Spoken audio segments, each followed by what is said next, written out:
In the sleepy village of St. Mary Mead, a cryptic note warns Miss Marple of a shadow in the vicarage. When the kind vicar is found stabbed, secrets unravel. A hidden heiress, a blackmailed housekeeper, and a trail of clues. Lavender scent, a stolen shawl, a misplaced book. With her sharp eyes and gentle questions, Miss Marple uncovers a killer driven by fear, proving no shadow can hide from justice. Chapter 1. The tranquil village of St. Mary Mead.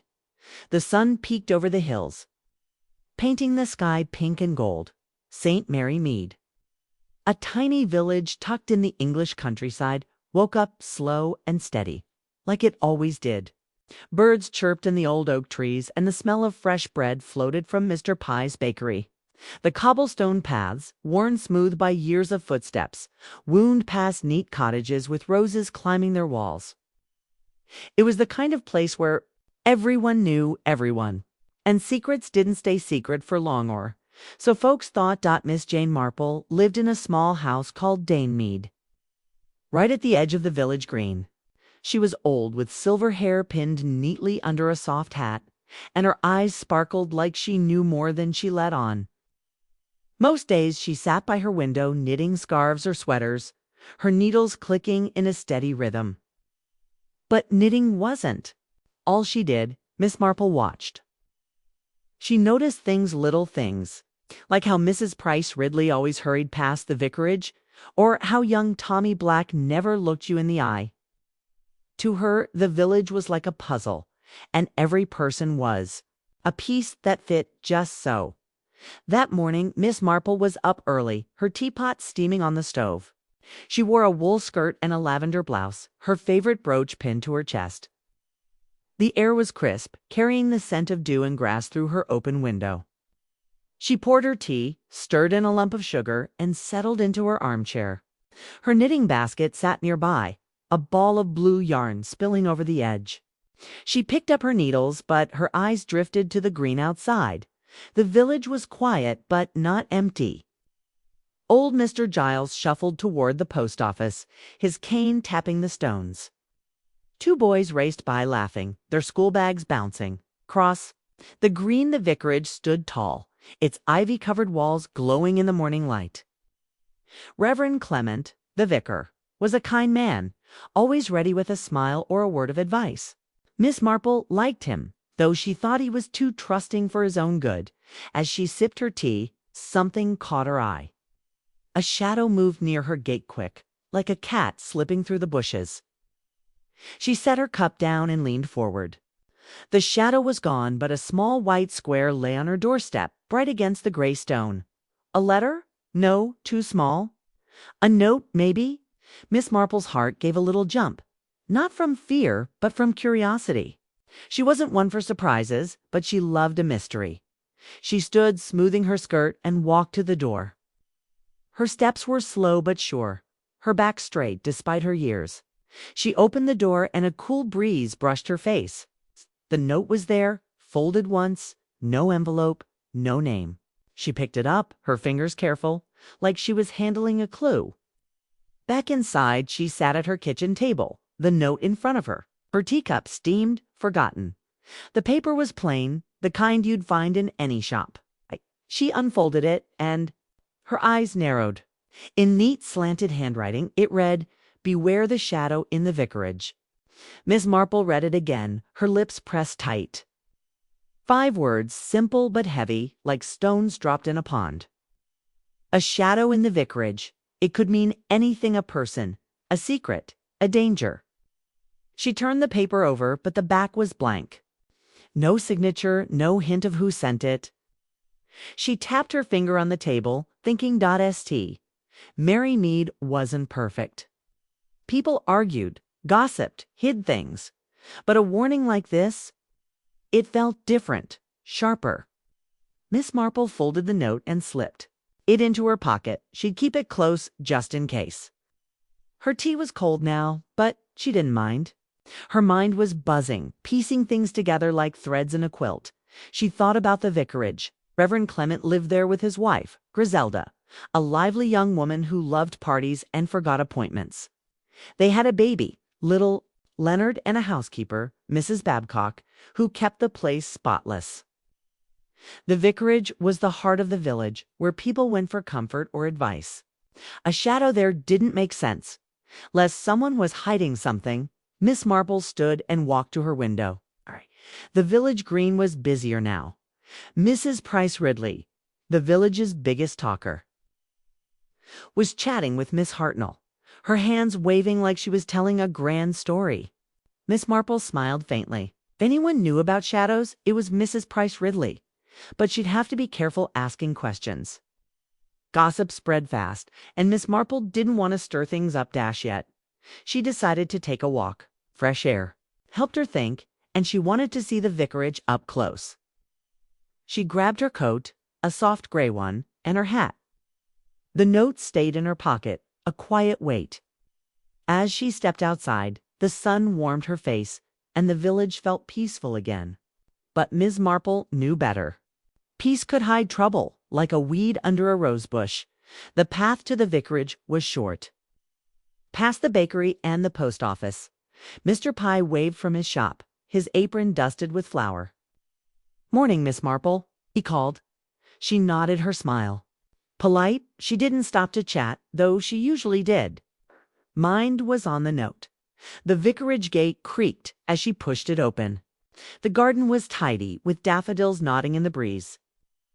The house itself was old, with tall windows and a heavy oak door. Miss Marple knocked, her knuckles soft but firm.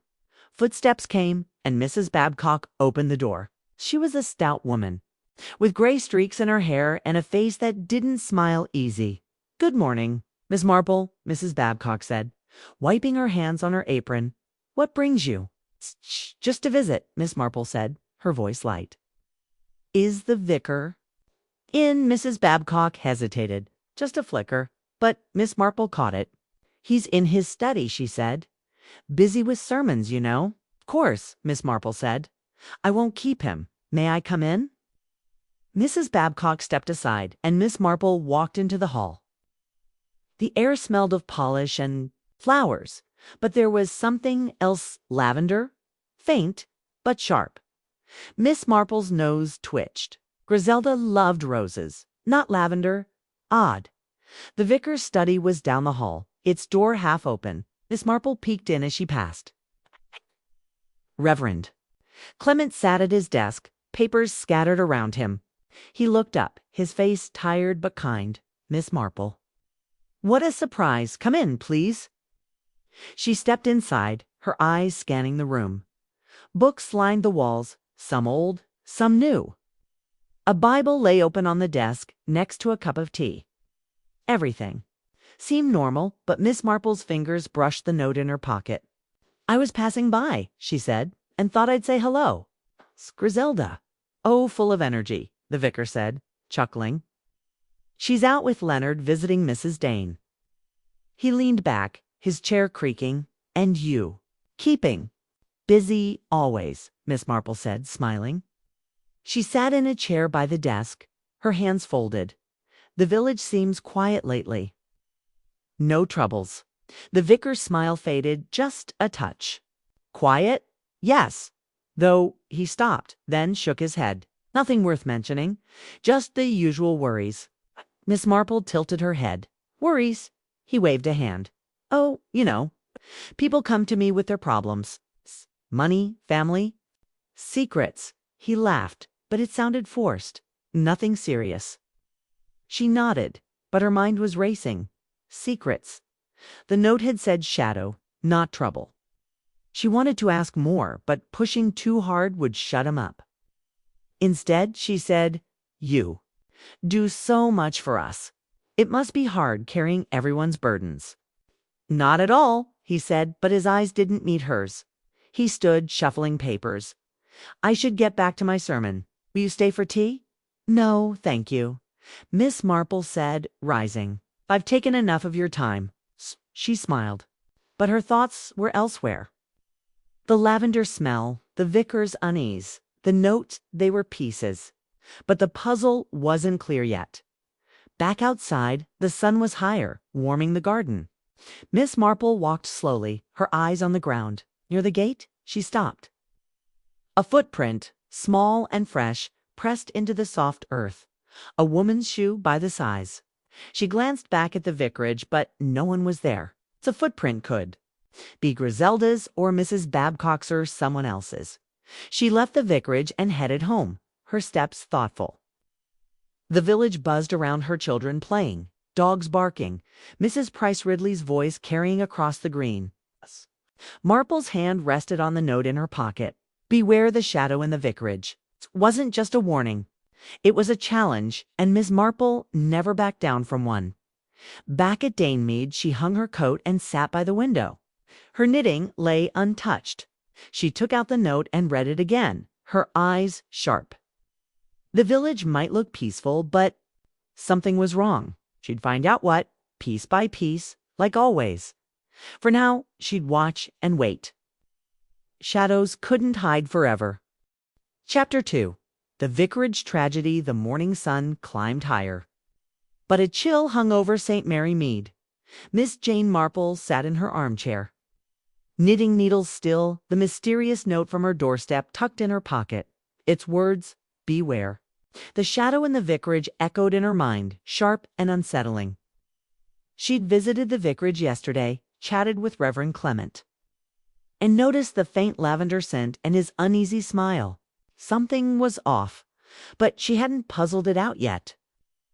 Now, as she sipped her tea, a commotion outside snapped her from her thoughts. Shouts echoed across the village green. Miss Marple set her cup down and stood, peering through her window.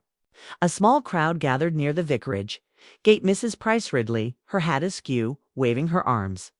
Mr. Pye, the baker, wiping floury hands on his apron, and young Tommy Black hovering at the edge, wide-eyed. Miss Marple's heart quickened. Trouble had come, just as the note hinted. She grabbed her coat and hat, her movements swift despite her years. The note stayed in her pocket, a quiet reminder. Stepping outside, she felt the crisp air bite her cheeks.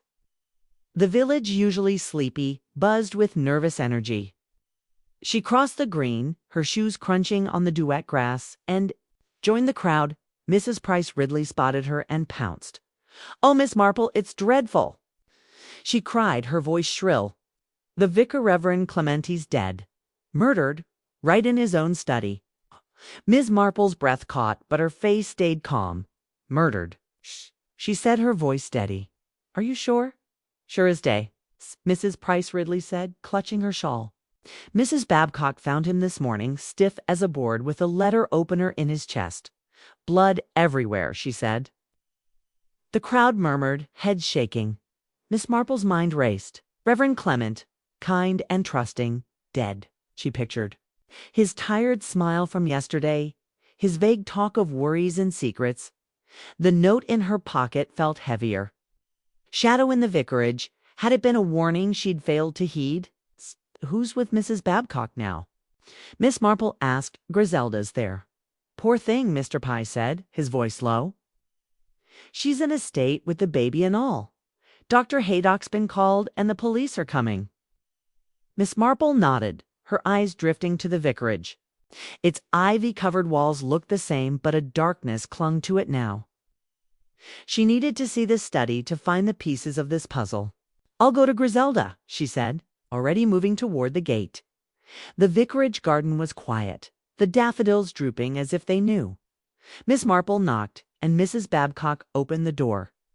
Her face was pale, her eyes red from crying. "Miss Marple," she whispered, "it's awful. He was just lying there." "Heard," Miss Marple said gently. "May I come in? I'd like to help Griselda." Mrs. Babcock nodded and stepped aside. The hall smelled of polish, but the lavender scent from yesterday was gone, replaced by something sharp fear. Maybe. Miss Marple's eyes flicked to the study door, now closed. She wanted to look inside, but Griselda needed her first.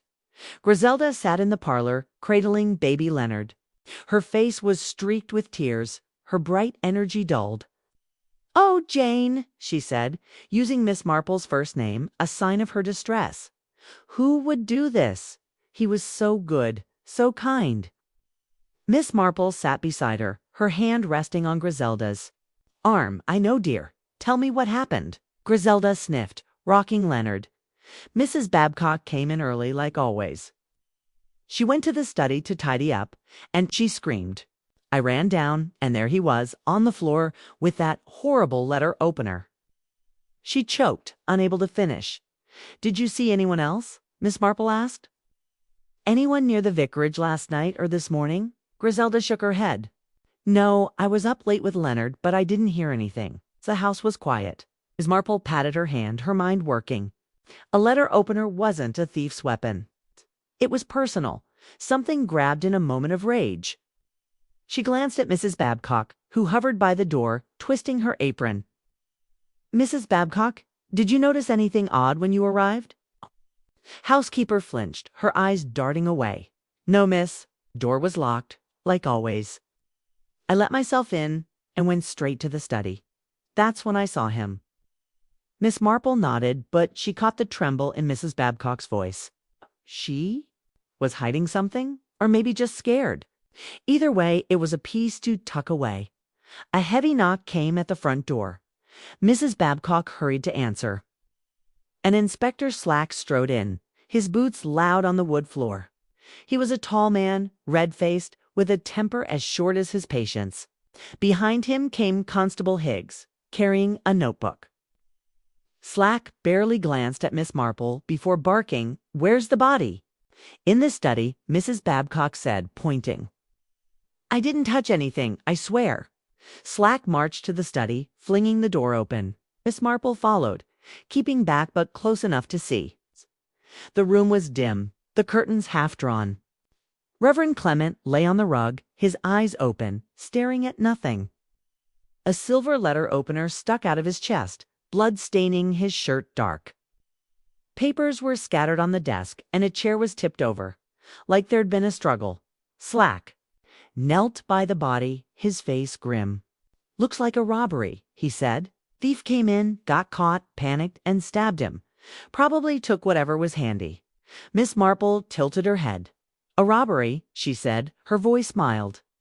"With a letter opener. And nothing seems missing." Slack glared at her. "Miss Marple, this is police work. Leave it to us." "Of course," she said, but her eyes roamed the room. The Bible on the desk was open, just as yesterday, but a book on the shelf was out of place, its spine crooked. And that lavender scent she sniffed, but it was gone, maybe covered by the smell of blood. She stepped closer to the desk, pretending to steady herself, and noticed a scrap of paper under a book, barely visible. She couldn't reach it without Slack noticing, so she filed it away in her mind.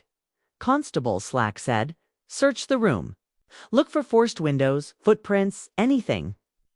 He turned to Mrs. Babcock. "You locked up last night?" "Yes, sir," she said, nodding fast. "Checked every door and window myself." Slack grunted, satisfied for now. Miss Marple wasn't.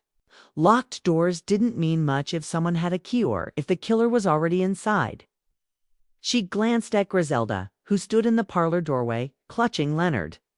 Her face was pale, but her eyes were sharp, watching Slack. Miss Marple wondered what she wasn't saying. "Griselda, dear," Miss Marple said, "why don't we get you some tea? You need to rest." Griselda nodded, letting Miss Marple guide her to the kitchen. Mrs. Babcock followed, eager to keep busy. As the kettle boiled, Miss Marple kept her voice soft. "Griselda, did the vicar seem worried lately? More than usual?" Griselda hesitated, stirring sugar into her tea. "He was quiet. Said he had a lot on his mind. People's troubles, you know. Never told me details." Miss Marple nodded, but she remembered the vicar's words: money, family, secrets. Had one of those secrets gotten him killed?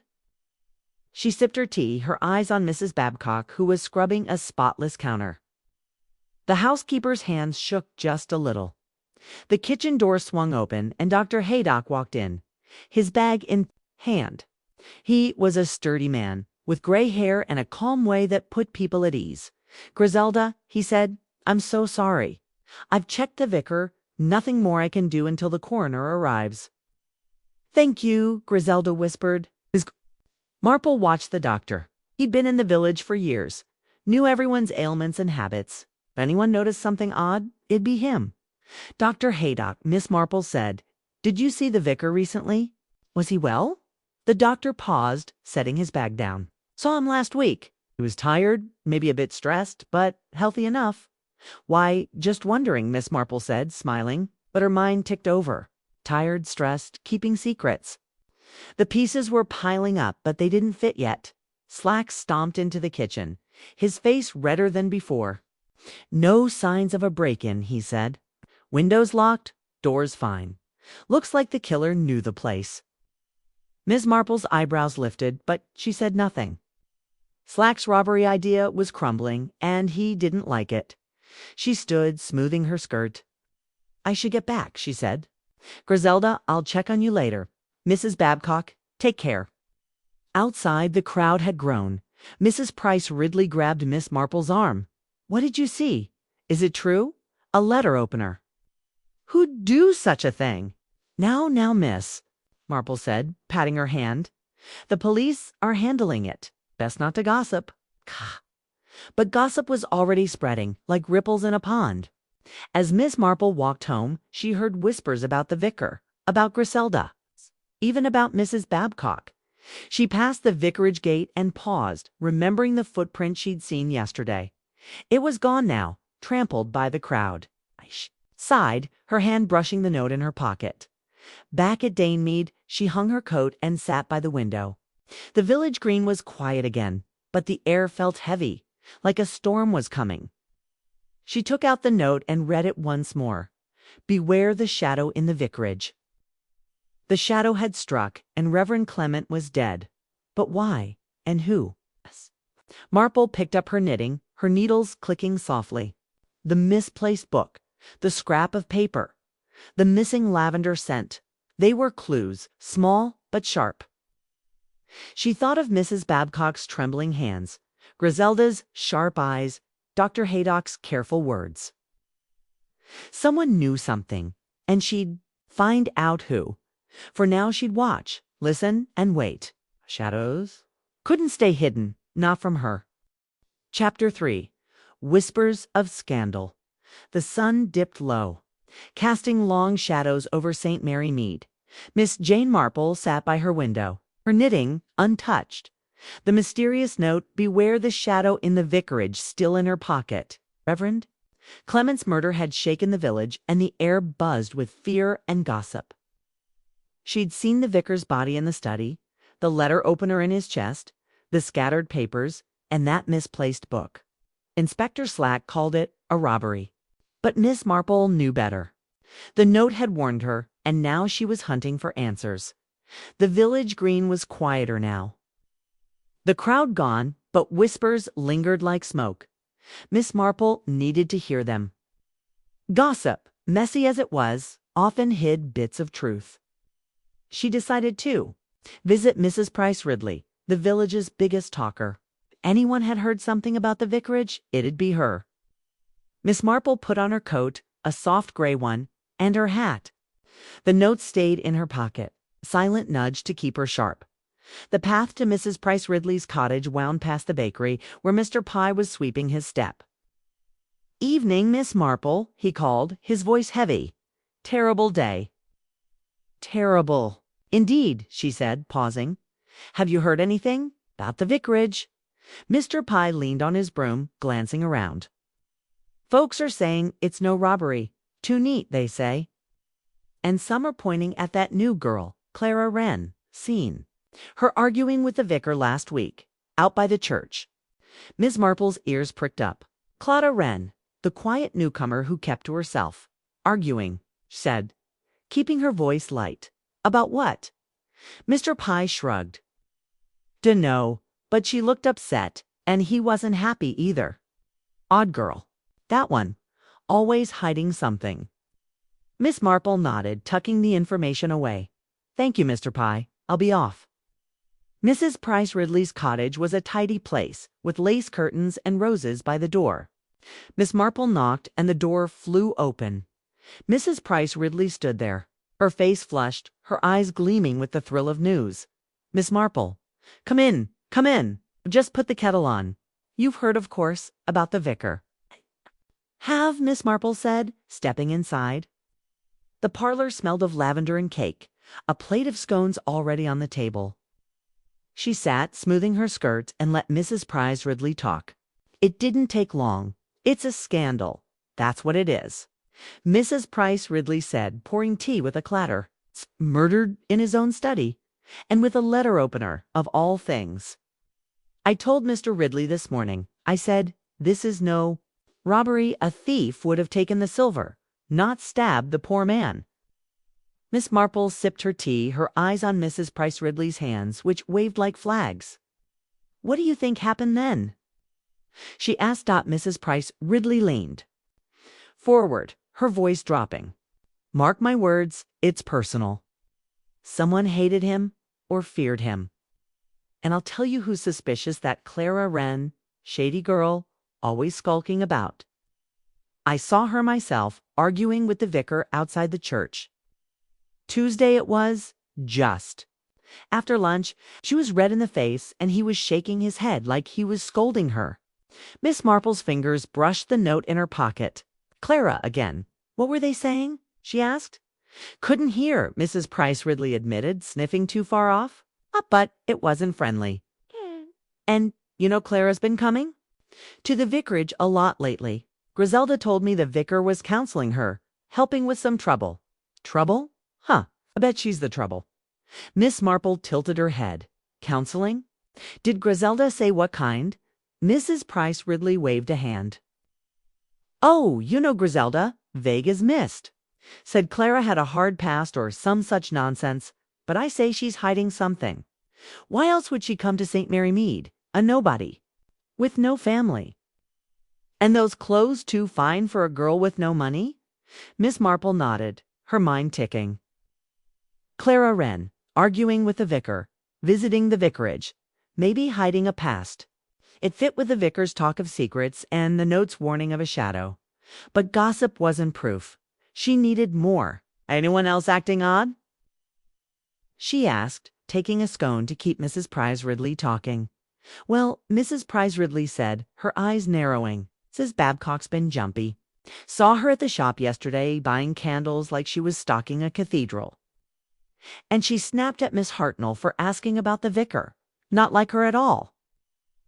Miss Marple remembered Mrs. Babcock's trembling hands, her quick answers at the vicarage. "Another piece, small but sharp, and Griselda?" she asked. "How's she holding up?" "Poor thing's a mess," Mrs. Price Ridley said, softening. "Crying all day, clinging to that baby. But I'll tell you something, a Dr. Haydock was at the vicarage this morning, before the police came. Said he was checking on Griselda, but he looked worried more than usual." Miss Marple's eyebrows lifted. drhaydock.com and steady, worried. She filed it away. "Thank you for the tea," she said, standing. "I should check on Griselda myself."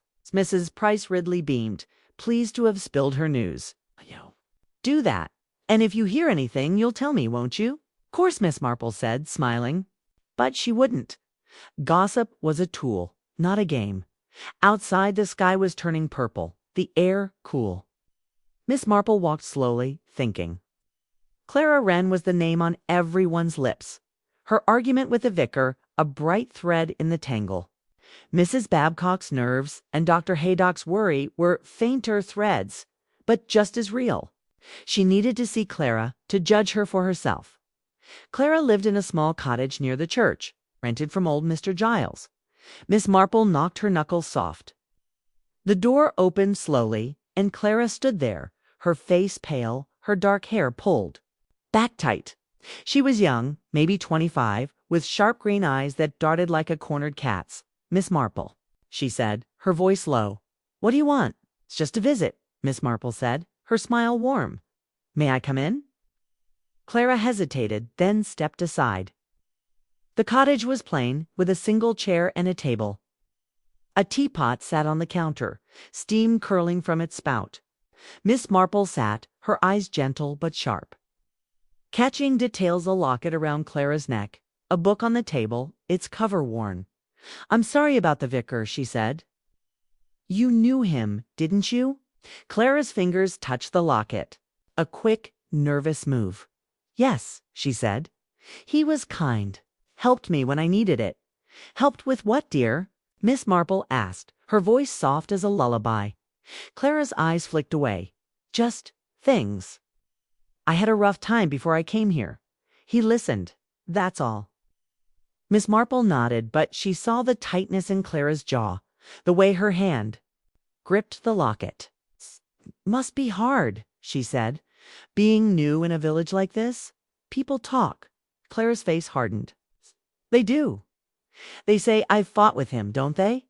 I heard Mrs. Price Ridley at the shop, flapping her tongue. Some say that Miss Marple admitted. Did you argue with him?" Clara's eyes flashed, but she didn't answer right away. "We talked," she said finally. "He wanted me to do something I didn't want. 'Twasn't a fight, just a disagreement." Miss Marple tilted her head. "What did he want?" Clara stood, her hands twisting. "It doesn't matter now. It's gone." Her voice cracked and she turned away. Facing the window, Miss Marple watched her, her mind piecing things together. Clara was scared, maybe guilty, but not cold. The locket, the argument, the vicar's counseling, they were clues. But the picture was fuzzy. She stood, her movements slow. "I won't keep you," she said. "If you need to talk, I'm at Danemead." Clara nodded, not turning. Miss Marple left the door clicking shut behind her. The night was dark now, stars pricking the sky. She walked home, her thoughts swirling. Clara was hiding something, but was it murder? Mrs. Babcock's nerves, Dr. Haydock's worry. The notes warning, they all pointed to the vicarage. But the shadow was still out of reach. Back at Danemead, Miss Marple hung her coat and sat by the fire. She took out the note and read it. Again, her eyes narrow. "Beware the shadow in the vicarage." The vicar was dead and Clara was in the spotlight, but something told her the puzzle wasn't that simple. She thought of the misplaced book in the study, the scrap of paper she'd seen but couldn't reach. Tomorrow, she'd find a way to look closer.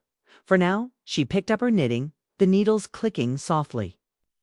The village was talking, and she was listening. Clara, Mrs. Babcock, Dr. Haydock, someone knew the truth, and Miss Marple would find it, one whisper at a time. Chapter 4. The Hidden Past. The morning mist hung low over St. Mary Mead, wrapping the village in a soft gray blanket. Miss Jane Marple sat at her kitchen table, a cup of tea steaming beside her. The cryptic note, "Beware the shadow in the vicarage," folded in her pocket. Reverend Clement's murder had turned the village upside down, and gossip swirled like leaves in a storm. Clara Wren, the secretive newcomer, was at the heart of it, her argument with the vicar fueling suspicion. Miss Marple's visit to Clara last night had left her with more questions than answers. The girl's nervous grip on her locket, her vague talk of a rough past, her refusal to explain the fight. Clara was hiding something, but was it murder? Miss Marple's knitting lay untouched, her mind too busy for needles. She'd seen the vicar's body, the letter opener in his chest, the misplaced book in his study. Spectre Slack's robbery. Theory didn't hold, not with a locked house and a personal weapon. The note had warned of a shadow, and Miss Marple was determined to find it. Clara was the obvious thread to pull, but she needed more than gossip. She needed facts. She sipped her tea, thinking. Clara had arrived in St. Mary Mead 6 months ago, renting a cottage from Mr. Giles. No one knew where she came from, and her fine clothes hinted at money or a past she didn't share. The vicar had been counseling her, and they'd argued. Days before his death, Miss Marple's talk with Mrs. Price Ridley had confirmed the village's suspicions. But suspicions weren't proof. She needed to dig deeper to find Clara's story before St. Mary Mead. The village library was her next stop. It was small, just a room in the town hall, but it held old newspapers and records. If Clara had a past worth hiding, it might be there. Miss Marple put on her coat, a warm brown one, and her hat. The note stayed in her pocket. its weight a quiet reminder. She stepped outside, the mist cool on her face, and walked toward the hall. The village was stirring, though the mood was heavy. Mr. Pye waved from his bakery, but his smile was thin. Two women whispered by the post office, their eyes darting. To Miss Marple, she nodded politely, her ears open. "A poor Griselda," one said. "And that Clara Wren?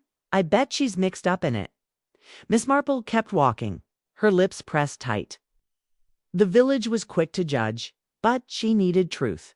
Not rumors. The town hall was quiet, its stone walls damp from the mist. Miss Marple pushed open the door and stepped into the library. Miss Weatherby, the librarian, sat at a desk, her glasses perched on her nose.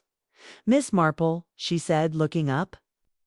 "What brings you here on such a grim day?" "It's just a bit of research," Miss Marple said, smiling. "Do you have newspapers from the last few years? From nearby towns, maybe?" Miss Weatherby nodded, pointing to a shelf. "Back there, sorted by year. Mostly from Much Benham and Basingstoke. What are you looking for?" "Oh, nothing specific," Miss Marple said, her voice light. "Just curious." She moved to the shelf, her fingers trailing over the bound volumes. Clara was young, maybe 25, so any trouble would be recent.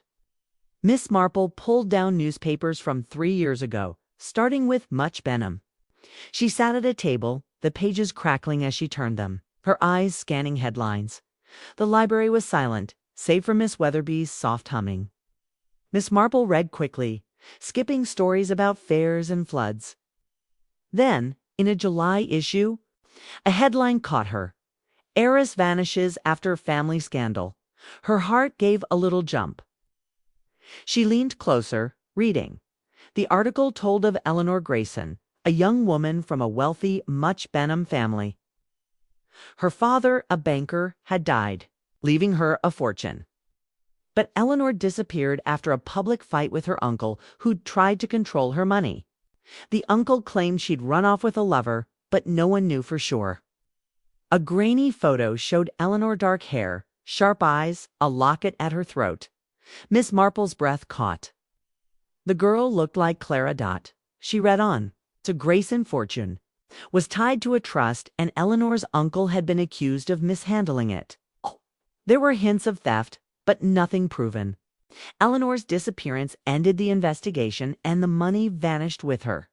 Miss Marple sat back, her mind racing. Clara Wren, with her fine clothes and nervous locket, could be Eleanor Grayson hiding in St. Mary Mead. But why? And how?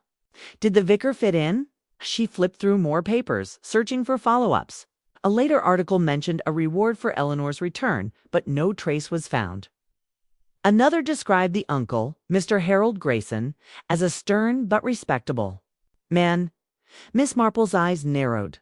Respectable men could hide dark secrets, just like quiet villages. She closed the volume and returned it, her thoughts spinning. If Clara was Eleanor, her argument with the vicar might have been about her past. Had he known her real name? He pushed her to come clean. Miss Marple needed to see Clara again, to watch her face when pressed. But first, she'd visit Griselda. To learn more about the vicar's counseling, the mist was lifting as she left the hall, the sun breaking through. She walked to the vicarage, her steps steady. The garden was still, the daffodils drooping. She knocked, and Mrs. Babcock opened the door, her face drawn. "Miss Marple," she said, "Griselda's in the parlor, but she's not herself." "I won't stay long," Miss Marple said, stepping inside. The hall smelled of polish, no trace of lavender now. She remembered Mrs. Babcock's trembling hands, her quick answers after the murder. Another piece, but not yet clear. Griselda sat by the parlor window, baby Leonard asleep in her lap. Her eyes were red, her bright spirit dimmed. "Jane," she said, managing a weak smile. "It's good to see you." Miss Marple sat beside her, her voice gentle. "How are you holding up, dear?" "Barely," Griselda said, her voice cracking. "I keep seeing him on the floor with that awful letter opener." "Who would do this?" "I don't know," Miss Marple said, "but I'll help find out." Can you tell me about Clara Wren? I heard the vicar was counseling her. Griselda nodded, stroking Leonard's hair. He was. She came to him a few months ago, said she needed guidance. He never told me details, just that she'd had a hard life. He felt sorry for her. Did he ever seem worried about her? Miss Marple asked. Griselda frowned, thinking. Maybe last week he was quiet, said Clara was stubborn. Think? He wanted her to do something, maybe confess something, but she wouldn't. He didn't push, but it bothered him. Miss Marple's fingers brushed the note in her pocket. Confess something. Like a hidden identity. Did Clara visit often? She asked. Once or twice a week, Griselda said. She'd come to the study and they'd talk for hours. I didn't mind. He helped so many people. Miss Marple nodded, her mind ticking. Clara's visits, the argument, the vicar's unease. They pointed to a secret tying her to the vicarage. She stood, patting Griselda's hand. Rest, dear. I'll come back soon. As she left, she glanced at the study door, now locked. The misplaced book, the scrap of paper she'd seen but couldn't reach, they nagged at her.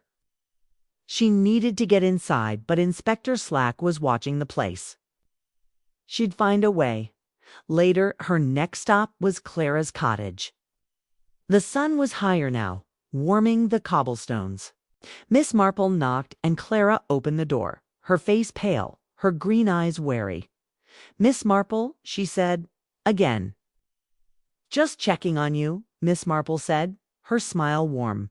May I come in? Clara sighed, but let her in. The cottage was the same plain with a worn book and the locket at Clara's throat. Miss Marple sat, her eyes gentle but sharp. The village is talking, she said. They say you argued with the vicar. It's hard being the stranger here. Clara's hand went to the locket, her fingers tight. They can talk all they want, she said, her voice sharp. I didn't hurt him. Believe you want to be left alone, Miss Marple said, but secrets don't stay buried. The vicar was helping you, wasn't he? With something from before you came here? Clara's eyes widened, just a flicker, but Miss Marple caught it. He was kind, Clara said, her voice low. That's all.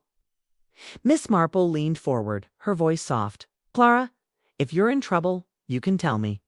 I've seen many things, and I don't judge. Clara stood, her hands shaking. There's nothing to tell. Please, just go. Miss Marple rose, her heart heavy. Clara was scared. Not cruel, but fear could push people to desperate acts. She left, the door shutting firmly behind her. The village was quiet now, the day fading. She walked home, her thoughts swirling.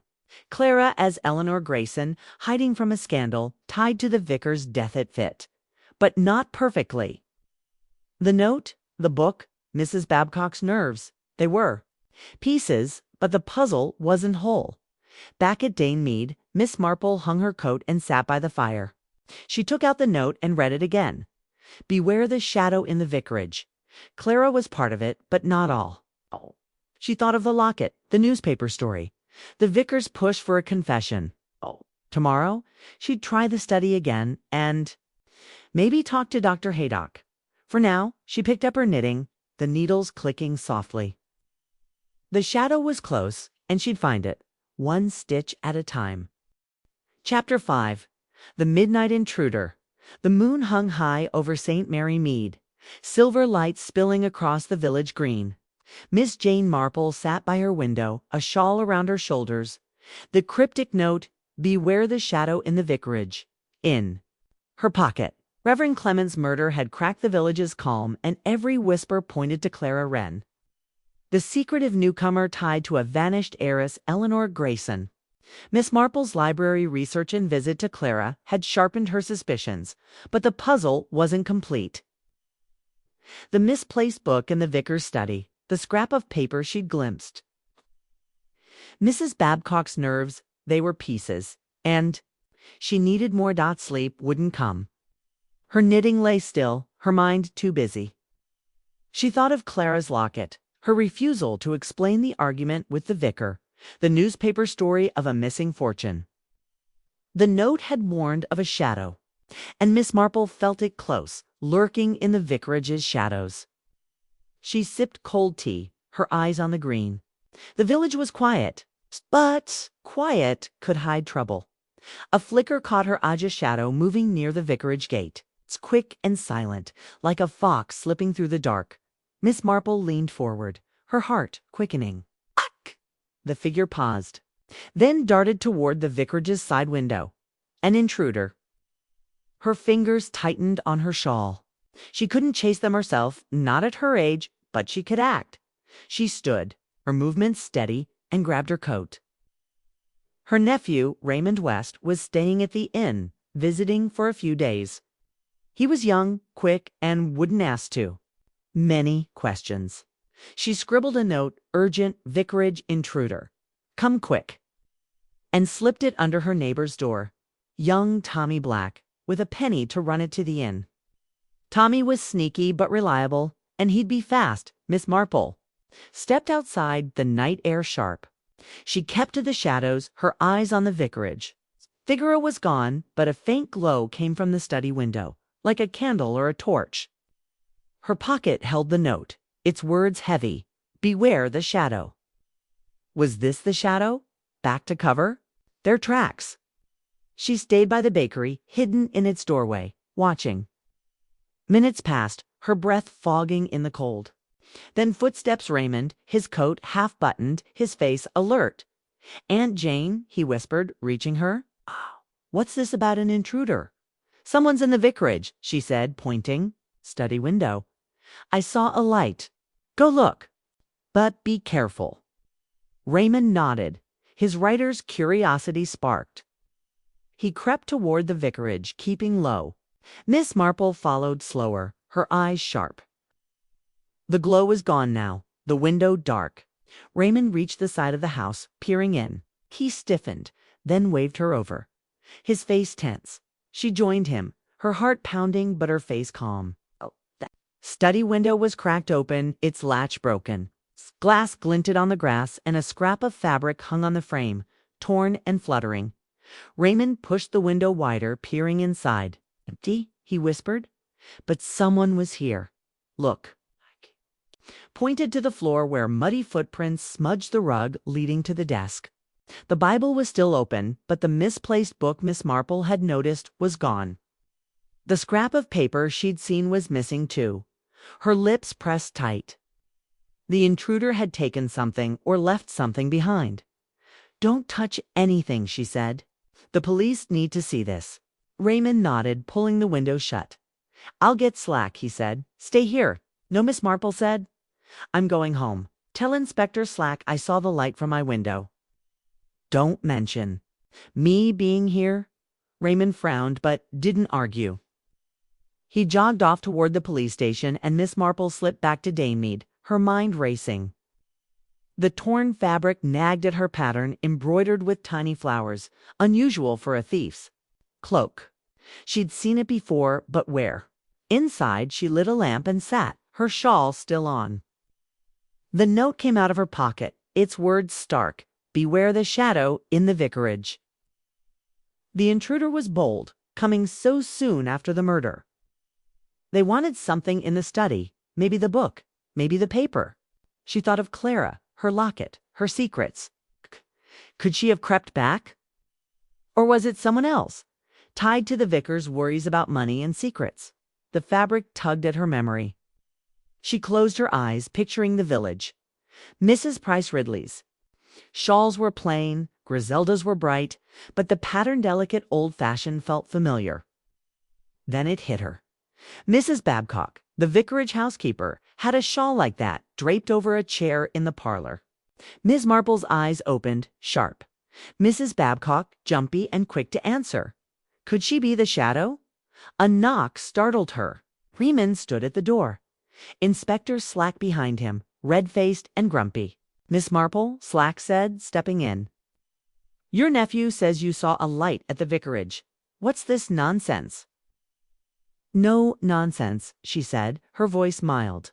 I was up late, saw a glow from the study window. I sent for Raymond too. Check. Slack grunted, eyeing her. You stay out of this. We found a broken window and footprints. Someone was there. All right, I'll handle it. Of course, Miss Marple said, smiling. But her mind was on the fabric, the missing book, the footprints. Slack stomped out, muttering, and Raymond lingered. You sure you're okay, Aunt Jane? He asked. Fine, dear, she said. Go rest, and thank you. He left, and Miss Marple sat again, the fire low. The intruder had been careful, but not careful enough. She needed to see Mrs. Babcock to watch her face when asked about the shawl. But first, she'd try the vicarage again to check the study before Slack locked it tight. Morning came, gray and damp. Miss Marple dressed in her lavender blouse and wool skirt, the note in her pocket. She walked to the vicarage, her steps slow but sure. The village was hushed, the murder still raw. At the gate, she paused, checking for footprints. The grass was trampled, slacks, men careless. But no new clues. Mrs. Babcock opened the door, her face pale, her eyes red. Miss Marple, she said, her voice shaky. What now? Just visiting Griselda, Miss Marple said, stepping inside. The hall smelled of polish, no lavender, no blood. She glanced at the parlor, hoping to spot the shawl. It wasn't there. Griselda was in the kitchen, sipping tea. Leonard asleep upstairs.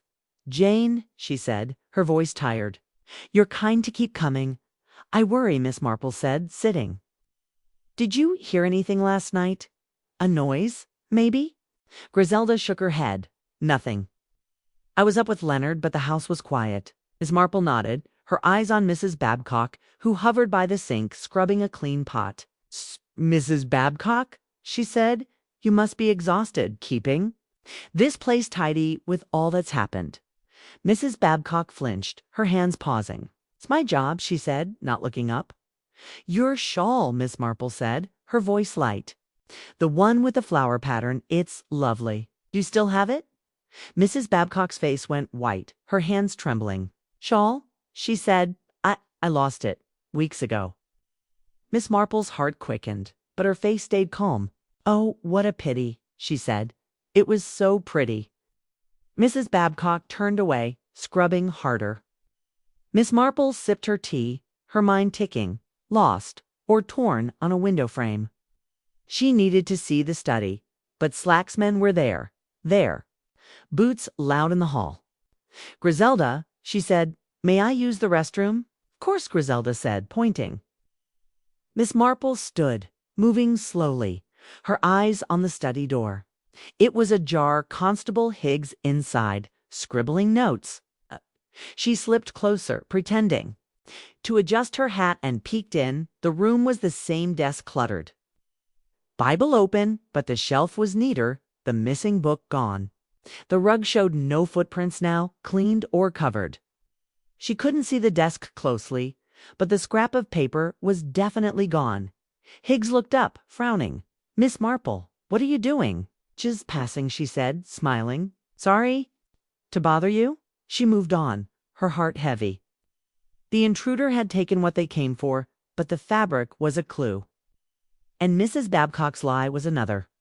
Back in the kitchen, she sat a moment longer, chatting with Griselda to avoid suspicion. Mrs. Babcock stayed silent, her back stiff. Miss Marple left, promising to return. Outside, the village was waking, but the air felt thick, like before a storm. She walked home thinking of the shawl, Clara's locket, the vicar's secrets. Mrs. Babcock was part of it, but how? At Danemead. She hung her coat and sat by the fire. The note came out, its words stark. Beware the shadow in the vicarage. The intruder was the shadow or tied to it, and Mrs. Babcock's lie pointed to her. Miss Marple thought of Clara, the heiress, and the vicar's push for a confession. Were they connected, or was the shadow bigger, hiding in plain sight?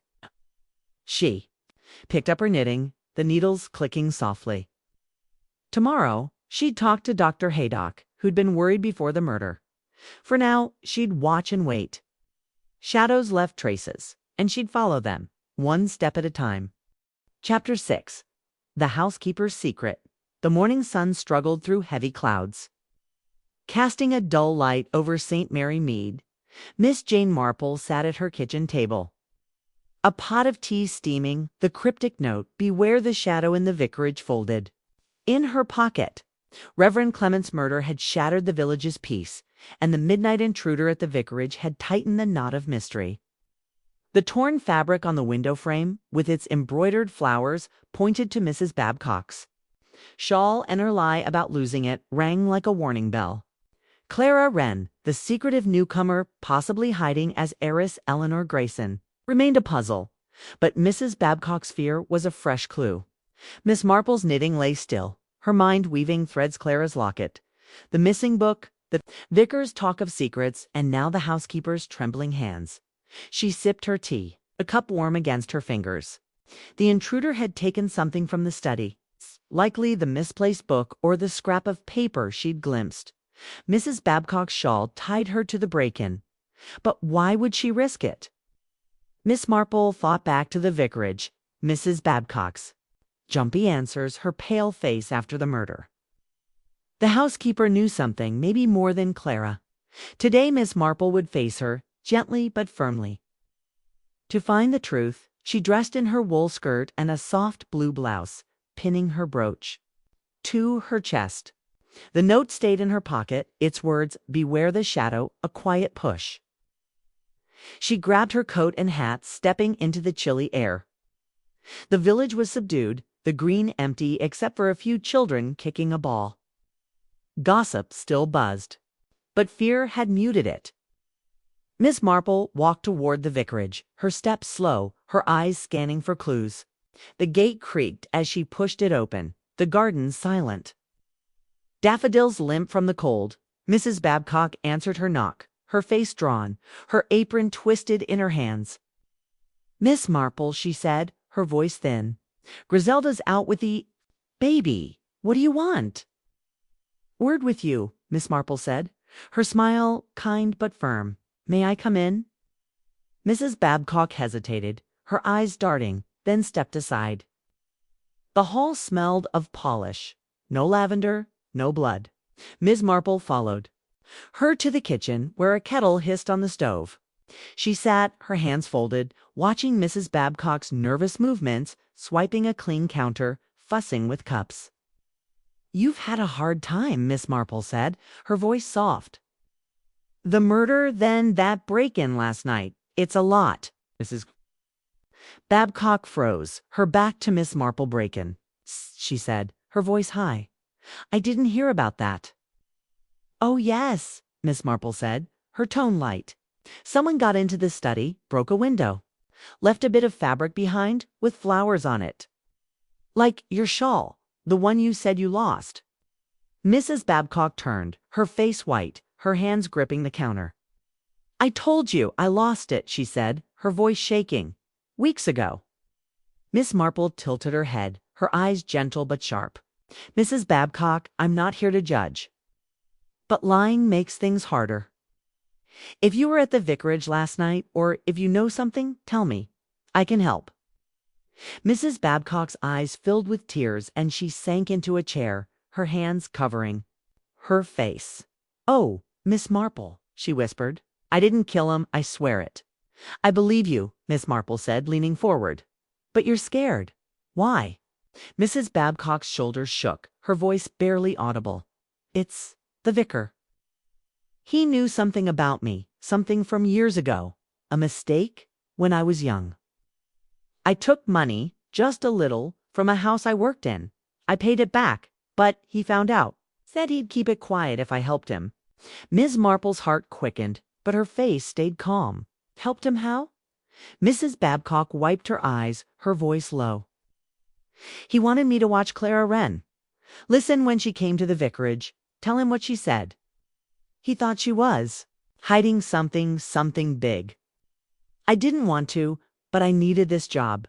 If people knew about my past, I'd be ruined." Miss Marple nodded, her mind racing. Blackmail. The vicar, kind but flawed, had used Mrs. Babcock's secret to spy on. "Clara, what did you hear?" she asked. Not much, Mrs. Babcock said. Clara talked about being alone, needing a fresh start. But she never said where she came from. The vicar got frustrated, said she was stubborn. Last week, they argued in the study. I heard her shout, "You can't make me." Then she stormed out. Miss Marple's fingers brushed the note in her pocket. Clara's fight, the vicar's push-it matched Griselda's story and the newspaper clipping about Eleanor Grayson. "Did you go to the study last night?" she asked, her voice gentle. Mrs. Babcock's eyes widened, her hands twisting. "No, I swear I was home. But my shawl. It was stolen, not lost. I left it in the parlor 2 days ago, and it was gone the next morning." Miss Marple's eyebrows lifted. Stolen. Or taken to frame her. Who could have taken it? She asked. Mrs. Babcock shook her head. "Anyone. Griselda, Clara, even Dr. Haydock. He was here before the murder." The parlors opened to visitors. Miss Marple sat back, her mind ticking. The shawl tied Mrs. Babcock to the break-in, but her fear seemed real. Someone else could have used it, knowing her past made her vulnerable. Clara or another shadow, still hidden. "Thank you," Miss Marple said, standing. "You've helped more than you know. Keep this between us for now." Mrs.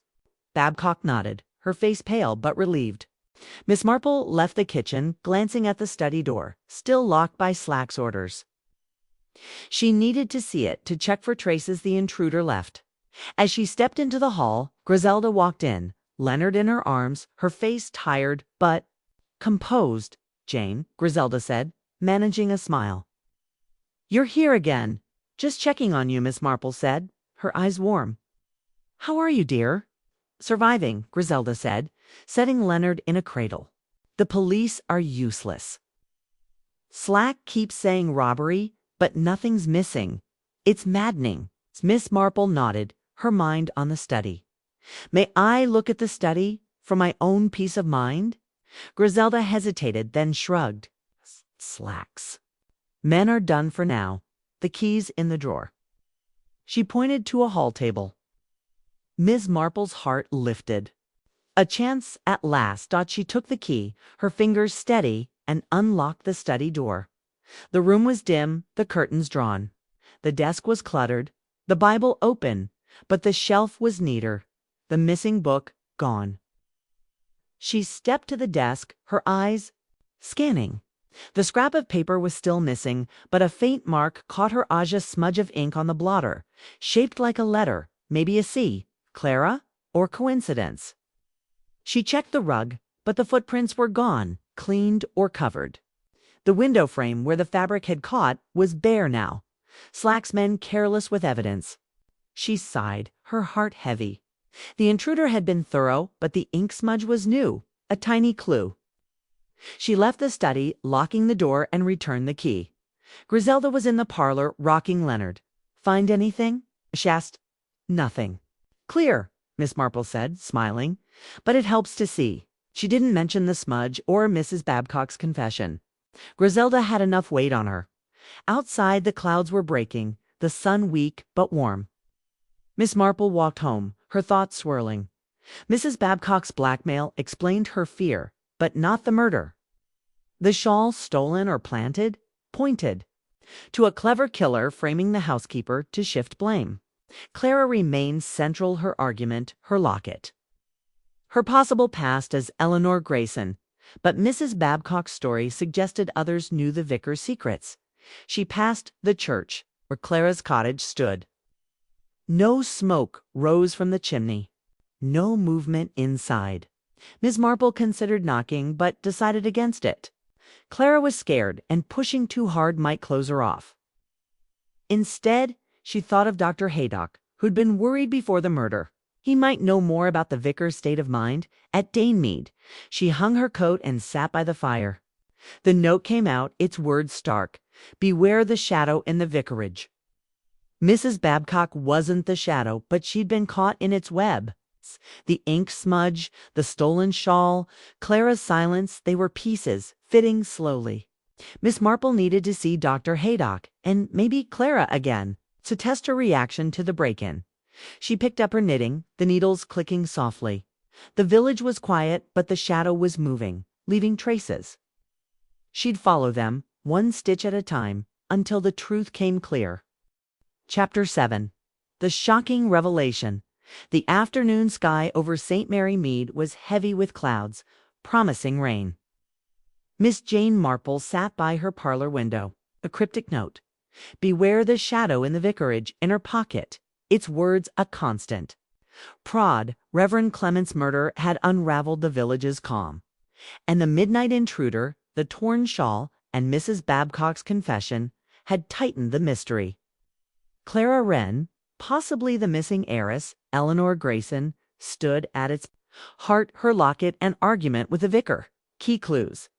Mrs. Babcock's blackmail revealed the vicar's darker side. Using her past to spy on Clara, the misplaced book, the ink smudge, the stolen shawl, they were pieces. And Miss Marple was close to seeing the whole puzzle. Her knitting lay untouched, her mind too sharp for needles.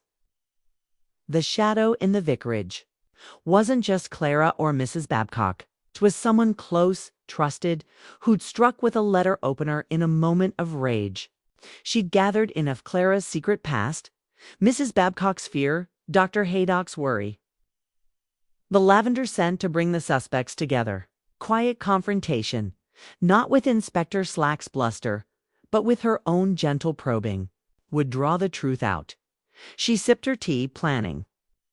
The vicarage parlor, neutral ground. Would do. She dressed in her lavender blouse and wool skirt, her brooch pinned neatly. The note stayed in her pocket, a silent guide. She wrote short notes to Clara, Mrs. Babcock, Dr. Haydock, and Griselda, asking them to meet at the vicarage at 4 o'clock to discuss the vicar's memory. Griselda would host, unaware of Miss Marple's true aim.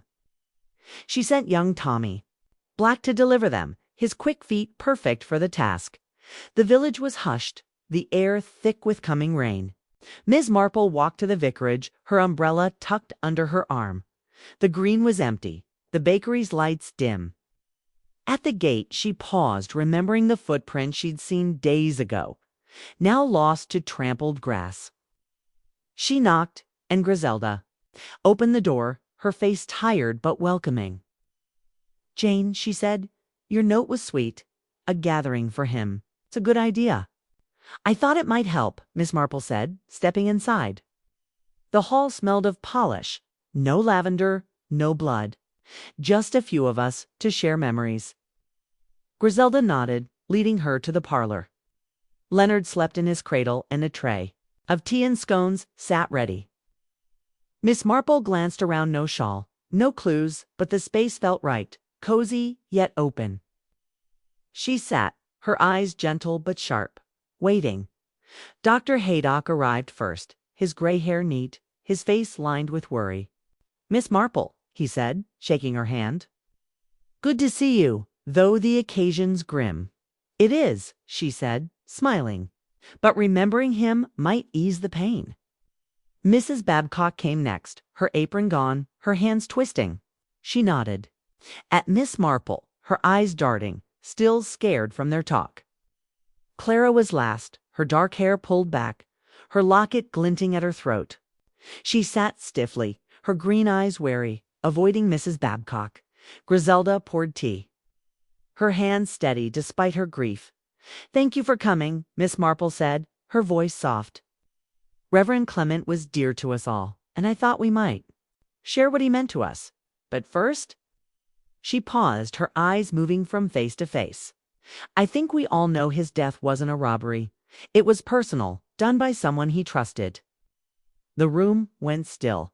Griselda's cup clinked on its saucer. Clara's hand went to her locket. Mrs. Babcock's face paled, and Dr. Haydock's eyes narrowed. Miss Marple kept her voice calm, her words simple. "I've been listening, watching. The vicar knew secrets, and one of them got him killed. I'd like to share what I've found, and maybe we can find the truth together." Slack would have barked, but Miss Marple's gentleness held them. She started with the note, pulling it from her pocket. "Someone left this at my door before the murder. It says, 'Beware the shadow in the vicarage.' I think the shadow is here, in this room. Griselda gasped, her hand on Leonard's cradle. Jane, what are you saying? Only what I've seen, Miss Marple said. The vicar was stabbed.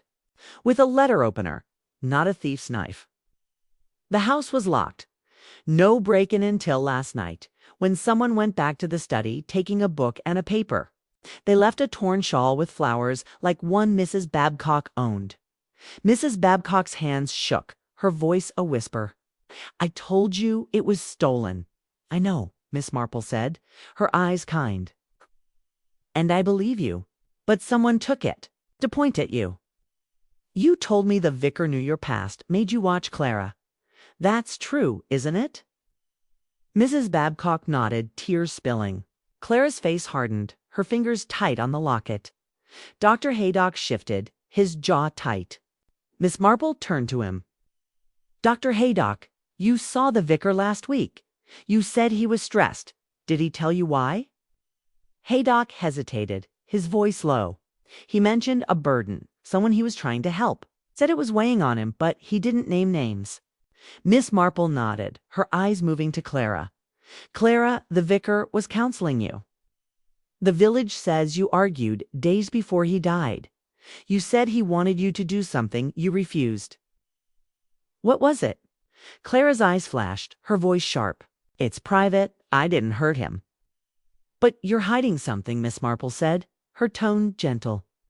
I found a story in old papers from Much Benham about Eleanor Grayson, an heiress who vanished after a scandal. She looked like you, Clara, and wore a locket like yours. The room froze. Clara's hand dropped from the locket, her face pale. Griselda's eyes widened. Mrs. Babcock's breath caught, and Haydock leaned forward. Miss Marple kept going, her voice steady. The vicar knew, didn't he? He wanted you to admit who you are. Maybe go back to your family. It's what you fought about. Clara stood, her hands trembling. Stop it, she said, her voice breaking. You don't understand? Then help me, Miss Marple said, rising. Her eyes locked on Clara's. The vicar was killed by someone close, someone who trusted him enough to be in that study. The lavender scent I smelled the book out of place. The ink smudge on the desk, they point to you, Clara. But I want to hear your side. Clara's eyes filled with tears, her shoulders slumping. She sank back into her chair, her voice a whisper. I'm Eleanor Grayson. I ran from Much Benham, from my uncle. He stole my father's money, threatened me to keep quiet. I came here to start over, to hide the vicar. He figured it out. He recognized my locket from a visit to Much Benham years ago. He said I should tell the truth, go to the police. I couldn't. My uncle would find me. Miss Marple nodded, her heart heavy. And the argument kept pushing, Clara said, tears falling. That day, he said he'd tell the village if I didn't. I was scared, angry. I shouted, left. But I didn't kill him. I swear. Miss Marple watched, her seeing truth in her fear, but doubt lingered. The night he died, she said, where were you? Home, Clara said. Lone. I know it sounds bad, but it's true. Mrs. Babcock spoke, her voice shaky, telling the truth. I saw her light on late. I passed her cottage after locking up. Miss Marple's eyebrows lifted. A small alibi, but it helped. She turned to the room, her voice firm. The killer left clues, maybe on purpose. The lavender scent wasn't Griselda's roses or Clara's plain soap. It was in the study before the murder, then gone. The book, the paper, the shawl, they point to a plan, not a panic. Someone here knows more. Dr. Haydock cleared his throat, his face tight. Miss Marple, you're stirring things up. The police should handle this. They will, she said, but they miss things. Like your worry, Dr. Haydock? You knew the vicar was troubled. Did he tell you about Clara's secret? Doc's eyes flickered, but he shook his head. No, he was vague, like I said. Miss Marple nodded, but her mind ticked. Haydock was steady, but his evasion was a thread. She turned to Clara again. The locket, she said. Why do you hold it so tight? Clara's hand went to it, her voice soft. It was my mother's. It's all I have of her. Miss Marple stepped closer, her voice low. Clara, if you didn't kill him, help me. The vicar pushed you, and you pushed back. Did you go to the study that night? Clara's tears spilled over, her voice breaking. I did, she said, and the room gasped. Not to hurt him. I went to beg him to stay quiet. He was alive when? I got there, writing at his desk. We talked, and I told him I'd think about it. I left him alive, I swear. But when I heard he was dead, I panicked. I thought they'd blame me. Miss Marple's heart pounded, but her face stayed calm. What time was this? About 8, Clara said. I was home by 9, Griselda spoke, her voice shaky. He was alive at 8. I saw him before I went to bed, but I heard nothing later. Miss Marple nodded, the pieces clicking. The lavender scent, the letter opener. Clara's visit they fit, but not fully. Then Clara sobbed, her voice raw. It was me, she said, collapsing. I didn't mean to. He grabbed my arm, said he'd tell everyone. I picked up the letter. Opener just to scare him. I was so angry, so scared. It happened so fast. The room went silent, shock heavy. Griselda covered her mouth. Mrs. Babcock stared. Haydock froze. Miss Marple stepped forward, her voice gentle. Clara, you're sure? Tell the truth. Clara nodded, sobbing. I didn't plan it. I couldn't lose everything again. Miss Marple sighed, her heart heavy. Your Eleanor Grayson and the vicar was your uncle, wasn't he? Not by blood, but by marriage. He knew your past, used it to control you. Clara nodded. Broken. He wasn't kind. He wanted my money. Like my uncle in Much Benham. I thought he'd help me, but he betrayed me. Miss Marple turned to Griselda. Call Inspector Slack. Clara needs to tell her story. Griselda nodded, tears in her eyes, and left for the phone. Miss Marple sat beside Clara, her hand on her shoulder. You did wrong, but you're not evil. Tell the truth now, and it'll be easier. Clara nodded, her sobs quieting. Slack arrived, his face red, his voice sharp. He listened as Clara confessed, her words halting but clear. He cuffed her gently, leading her out. The parlor emptied, Haydock and Mrs. Babcock leaving in silence. Griselda cradling Leonard. Miss Marple stayed, the note in her pocket heavy. The shadow was Clara, driven by fear and betrayal. She'd struck in panic, not malice, but the truth.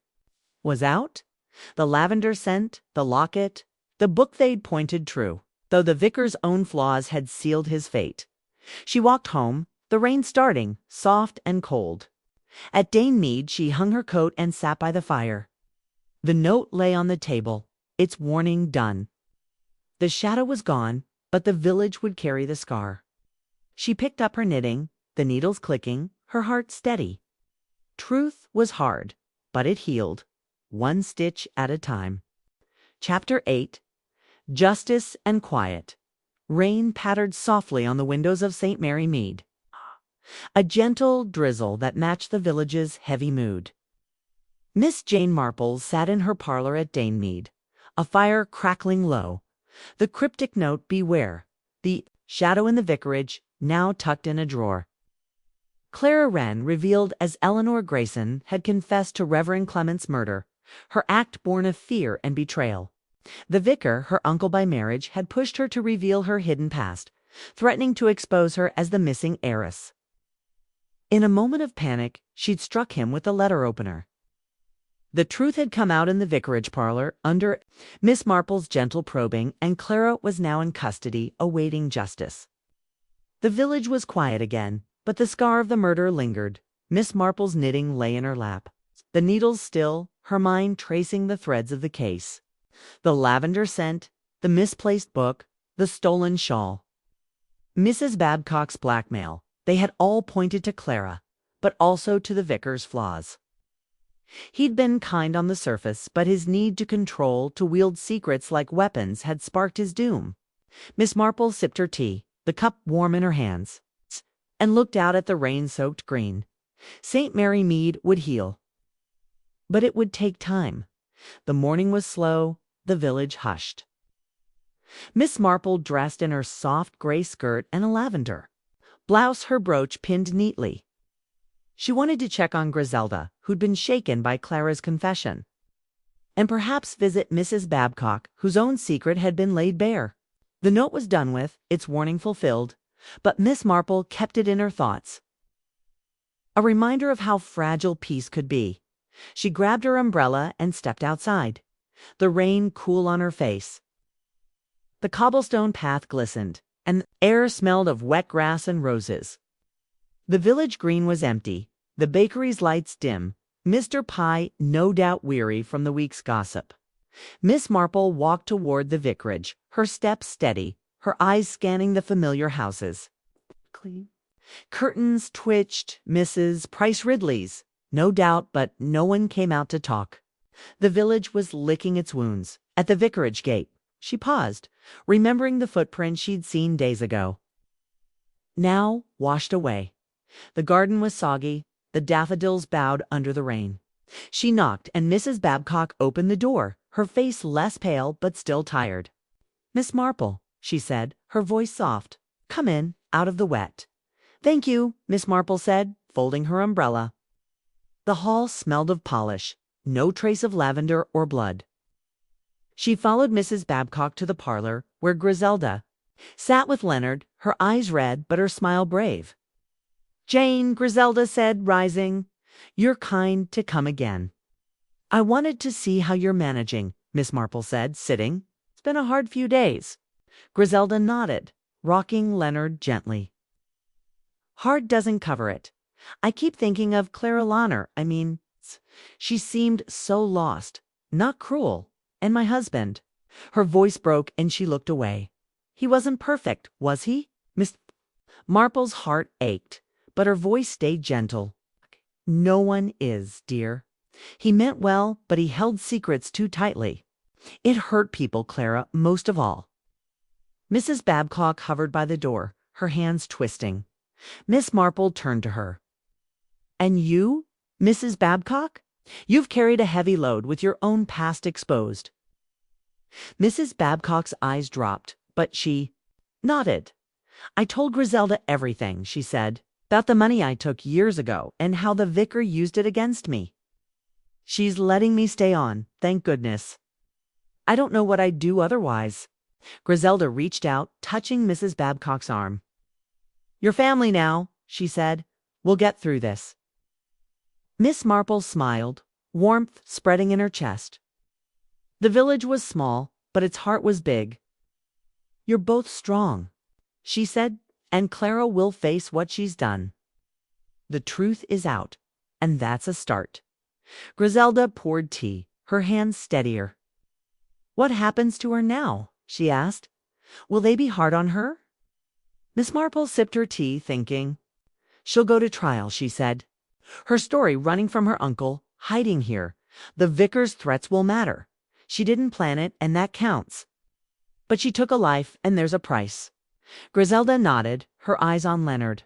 "I feel for her in a way. She was so scared." Miss Marple's thoughts drifted to Clara, her locket, her tearful confession. Fear could twist people, make them do things they'd never dream of. She remembered the newspaper clipping, Eleanor Grayson's vanished fortune, her uncle's greed. Clara had run to St. Mary Mead for safety, only to find another trap in the vicar's demands. Miss Marple sighed, her heart heavy but clear. Justice wasn't joy, but it was right. She turned to Mrs. Babcock, her voice soft. "The shawl," she said. "Do you think Clara took it to point at you?" Mrs. Babcock frowned, shaking her head. "I don't know. It was in the parlor, then gone. Could have been anyone, Clara. A visitor, even someone sneaking in. I should have noticed." "You had enough to carry," Miss Marple said, her eyes kind. The shawl with its embroidered flowers had been a clever trick, meant to shift blame. Clara, desperate and cornered, might have grabbed it, knowing Mrs. Babcock's fear would keep her quiet. Or someone else, unseen, had played a deeper game. The puzzle was solved, but that thread dangled a faint itch in Miss Marple's mind. They talked a while longer, sharing memories of the vicar, his kind moments, his sermons, his love for Griselda. The rain tapped the windows, a steady rhythm. Miss Marple felt the weight of the case lift, though sadness stayed. She stood, smoothing her skirt. "I should go," she said. "But I'll be back, Griselda. And Mrs. Babcock, you're not alone." Babcock's eyes shone, and Griselda hugged her, careful not to wake Leonard. "Thank you, Jane," Griselda said. "You saw what no one else did." Miss Marple smiled, her cheeks warm. "I just listen," she said, and left, stepping into the drizzle. The village was still, the air fresh with rain. She walked slowly, her umbrella up, her thoughts on Clara. The girl would face a judge, but her truth, her fear, her past would speak for her. Miss Marple hoped for mercy, though she knew the law was firm. Back at Danemead, she hung her coat and lit the fire. The parlor was cozy, the rain a soft murmur. She opened the drawer and took out the note. Its words faded but sharp. "Beware the shadow in the vicarage." The shadow was Clara, but also the vicar's own flaws, his need to control.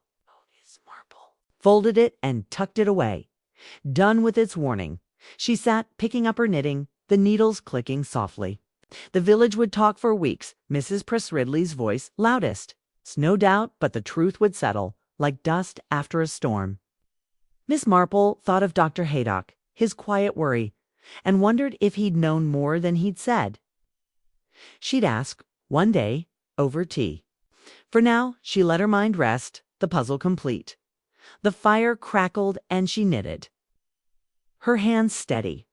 St. Mary Mead was quiet again, its rhythm returning. But Miss Marple's eyes stayed sharp, watching the green through her window. Shadows could hide anywhere, even in a village this small. She'd be ready always for the next ripple in the calm.